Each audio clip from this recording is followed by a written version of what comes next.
mukiza wacu kandi mucunguzi murengezi ubuzima mwami wacu mwami mwiza iri bihe byose shimwa uhabwe icyubahiro kongeye kudakuramya himbazwe Yesu umunsi mwiza nk'uyu mukiza wacu ufite ubwuzu n'ishimwe haleluya haleluya haleluya duhe kunesha ubuntu bwawe tubabarire ntabari twebwe ntabari twe ahubwo izina ryawe rihabwa icyubahiro atari twe gusa ahubwo na bene data benshi duhe guturiza imbere yawe ntabari twe data duhe kukuramya tukuramye twishimye haleluya haleluya tukuramye twuzuye ubwiza bwawe mwami usa n'uwasukanye tukuramye twuzuye imbaraga haleluya atari twe gusa mwami turagusabye ngo muri bino bihe byacu bya nyuma turimo wembure itorero ryawe twigishe urukundo rwawe Yesu twigishe imbabazi zawe twibutse iby'umusaraba wawe himbazwa kugira ngo data tugukorere mwami kugira ngo guhemuka kwacu kugire ishingiro ari ryo musaraba n'ubuntu bwawe duhishurirwe mwami ubwire uburi mu ijambo ryawe no mu byo wakoze ku musaraba kugira ngo tugukunde mwami mu izina rya Yesu Kristo. Haleluya Yesu. himbazwa Yesu Shimwa Yesu.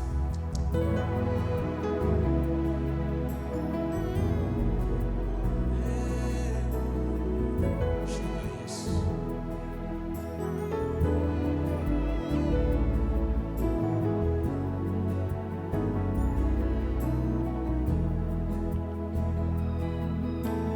wa mwanya mu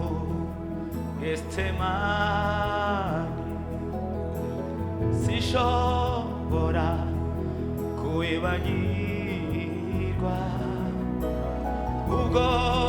wabiraga ibyuya mwami wanjye bisa n'amaraso wa mwanya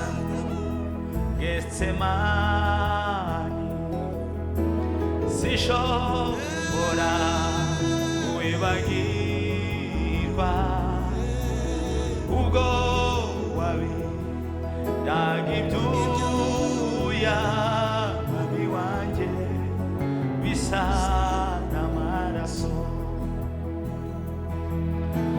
sinzibagirwa amakuba wabonye ku ibyaha byanjye unamye n'umubabaro mwami wanjye uri Yesu ndagushima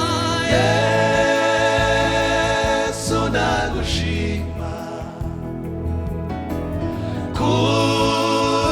kubw'itange bwawe ntacyo nakwitura keretse kugushima Yesu Yesu ndagushima kubw'itange bwawe ntacyo nakwitura keretse kugushima Yesu ndagushima kubw'itange bwawe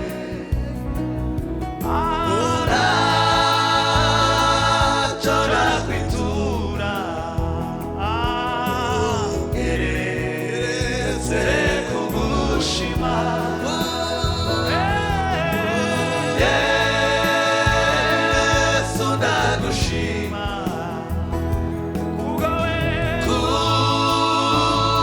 kubw'itange bwawe ntacyo nakwitura keretse kugushima sinzibagirwa amakuba makuba wabonye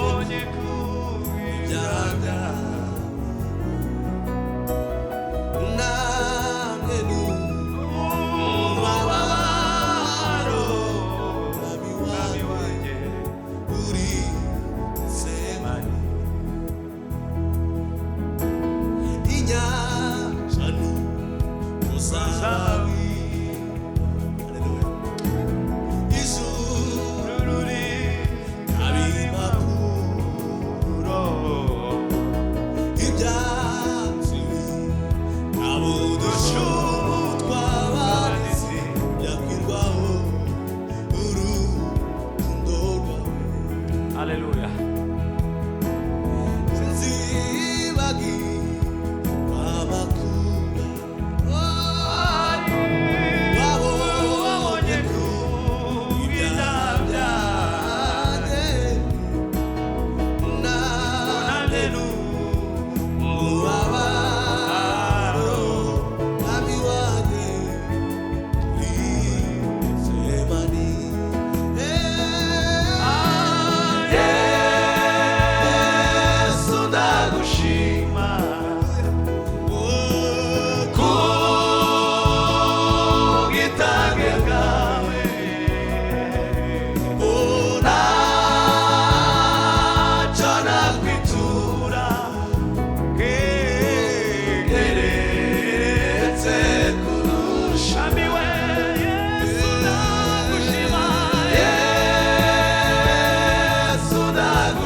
Mwiza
bwirizanye n'ukurarababarira nimuze murebe umugabo ubasha kubwirizanye n'ukurarababarira Yesu Yesu nimuze murebe umugabo nimuze murebe bwirizanye n'ukurarababarira n'ukurarababarira n'ukurarababarira n'ukurarababarira n'ukurarababarira n'ukurarababarira n'ukurarababarira n'ukuri n'ukuri n'ukuri n'ukurarababarira we arababarira n'ukurarababarira n'ukuri we n'ukuri we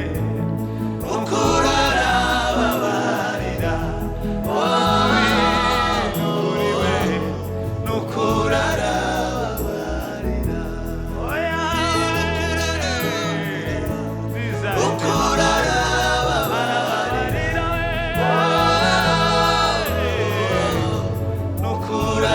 n'ukurarababarira n'ukuri we n'ukuri we n'ukurarababarira n'ukurarababarira n'ukuri we n'ukuri we n'ukurarababarira n'ukurarababarira oya sinaceceka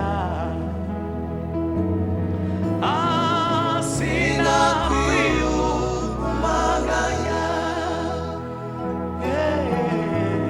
zama zishire iyamamagaye ikabana mu mwijima wadukuye mu mwijima cyawe Wadukuye mu mwijima Yesu ubereye mwiza gutegereza bose yambere mwiza mwiza mubonye umutima usaga n'umunezero ibintu byose nari mfite n'ibinukira igihombo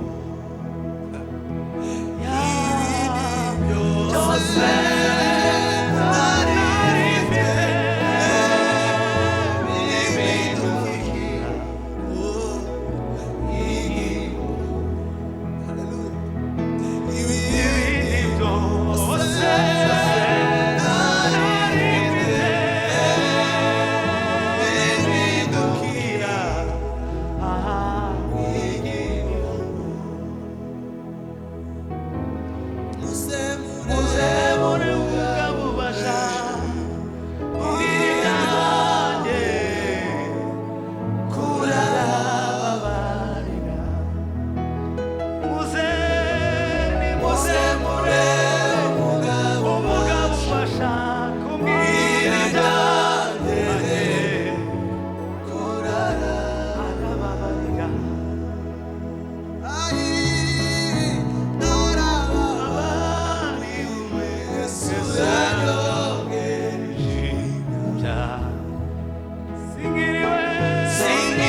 sawa na kisima safi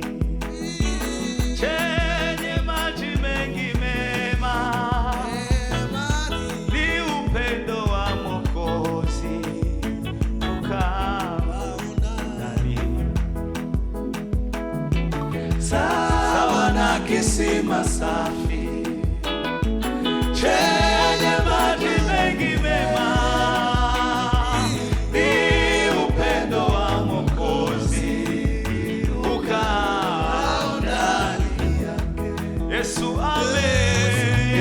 Yesu amenifungua lango zuri la mbinguni, ili niingie humo kwa neema yake kubwa. Yesu amenifungua lango zuri la mbinguni, ili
ikavana mu mwijima, ikavana mu mwijima, ikavana mu bubata bwa Satani, ikavana mu mwijima, ikavana yo,